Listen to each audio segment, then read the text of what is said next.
Hi, let's understand one of the most misunderstood concept of agile estimates, how to make estimates. And this is a common question that is asked to me that I do not have technical background or I do not have engineering background. So how do I estimate? Right? I hope to answer most of these questions now.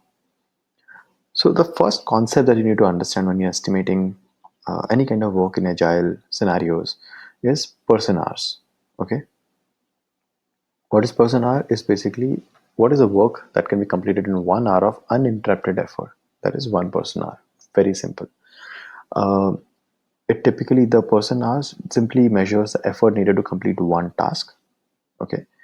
Um, so we'll basically person hours is just one of the units of measurement. Okay, and one of the units of measurement for agile estimation. Okay, it basically measures the effort needed to complete a task in hours, and that's it. Usually 1 hour of uninterrupted work effort will be equal to one person hour. And then you can simply estimate that. There are 3 user stories in my product backlog, and I needed to complete the first user story in 10 days. I have two team members, John and Jane. John and Jane spend 2 hours every day going through his emails. This puts their working hours at 6 hours of an 8 hour day. So total person hours would be 120 person hours to complete a user story. That's it. What are the disadvantages of using person hours? Well, some tasks are inherently very difficult to estimate, especially the tasks which require a lot of research. Typically, you can make a, if I say I can do something in 2 hours, I can say that because I have done it in the past. But most of the tasks that are done, or most of the development tasks typically that comes in are research oriented. In the sense, I need to research how to do it, because I've not done it most earlier, in which case it becomes much more difficult to estimate because research may take much longer than what was initially anticipated, right? Secondly, sometimes team members are unable to foresee hurdles and or added complexities, and they underestimate the time taken to complete a task, right? And finally, a project leader, product manager, or project manager usually allocates and estimates the person hours needed for a task. Somebody else actually is allocating the estimates of the task, right?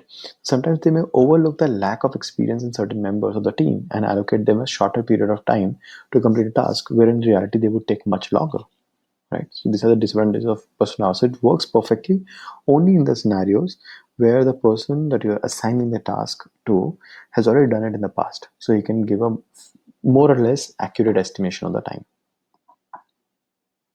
So let's understand a different unit of measure, which is story points. So the inaccuracies with person hours brings story points to light and into the main center stage. So at its core, story point is nothing but a representation of the complexity of the task. That's the fundamental difference. It's the complexity of the task. Now, something that is complex for me might not be complex for you, for instance, right? So story points will estimate the complexity, which in turn is indicative of the effort of a particular task. If it's much more complex for me, I'm going to take 4 hours while you're going to take 1 hour because you've already done it in the past. So you are way more comfortable with working on the product, working on the task, right? So story points are used to score user stories related to each other. So instead of giving absolute, that's the second important concept about story points, and it's often very confused, very misunderstood and confused. Uh, there are only two important concepts to understand story points. One, that it's a measure of complexity, and two, that the story points are used to compare the user stories against each other.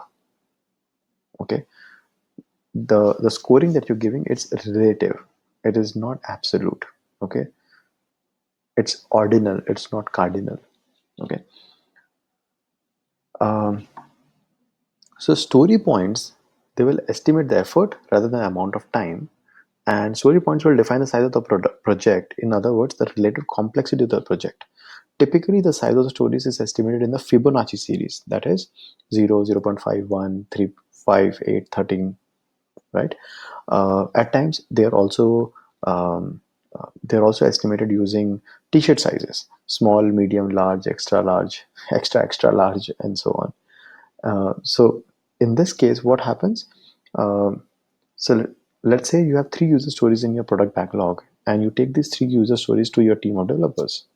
Now allow the developers to choose a user story that they believe will require the least effort. That becomes the baseline. The decision should be unanimous. Everybody should just say the same thing, that okay, this will require the least effort. This user story is now labeled effort equal to 1, or the baseline, the small or something. So once you have made a baseline story which has been labeled effort 1 and everybody has accepted it, then you can compare and create stories in relative to the baseline story. And this is how you can create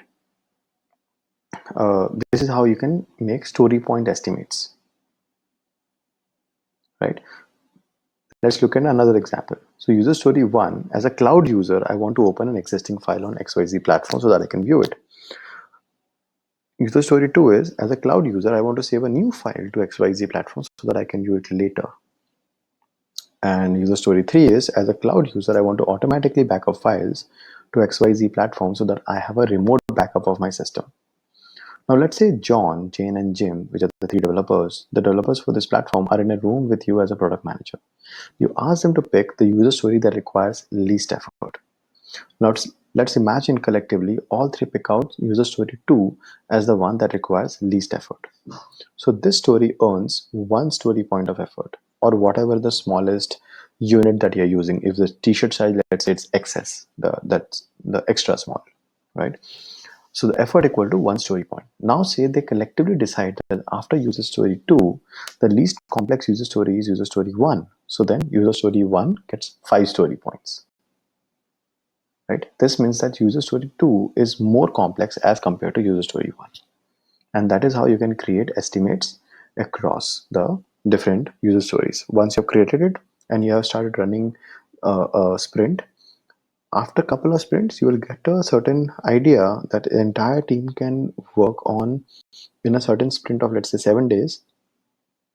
The entire team can process about 50 story point worth of stories. Okay, and that will give you, so in the first sprint, let's say that you figured out that the team does 40 story point worth of work.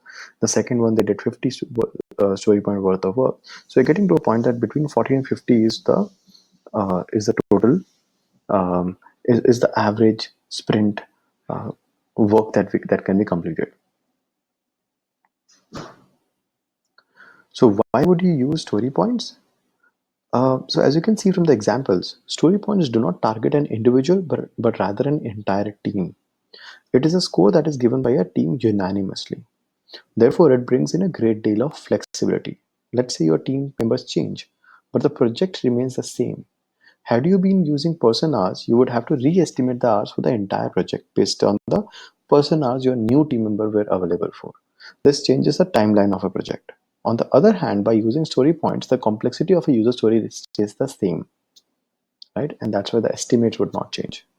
So story points will not depend on the experience of the estimator. A team comprised of people with varying levels of skills can just come up with a unanimous decision that this is the complexity of the story that we are going with, and you can relatively estimate all the other stories, right?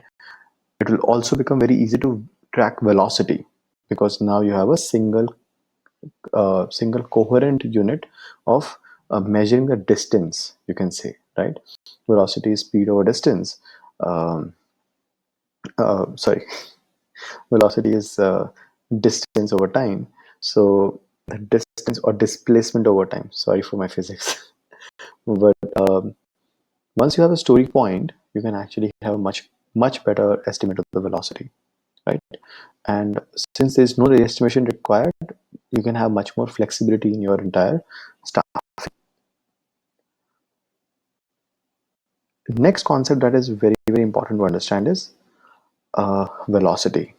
Okay, so what is velocity in general terms? It is how fast you can travel between 2 points. Okay, velocity is vector, and so it also has a mention of the direction in which you're going. But for this discussion, we'll just remove the direction, just talk about it is how fast you can travel between 2 points. Now, having this general definition in mind, apply it to product development. Earlier, we discussed how each user story can be broken down into smaller tasks. So, how fast you can move from the initial phase of a sprint to completion of a sprint is what defines the velocity. With story points, it becomes very easy to track the velocity of your team. Higher the velocity, greater the capacity of the team to handle tasks. This is a typical velocity chart. So you will typically commit to some work and then you'll get some work completed. And over time, you will have a much better estimate of uh, the exact story points that you can cover in a certain. So velocities will help you identify how fast your team is moving, and will help you plan your backlog and your entire effort in a much better way.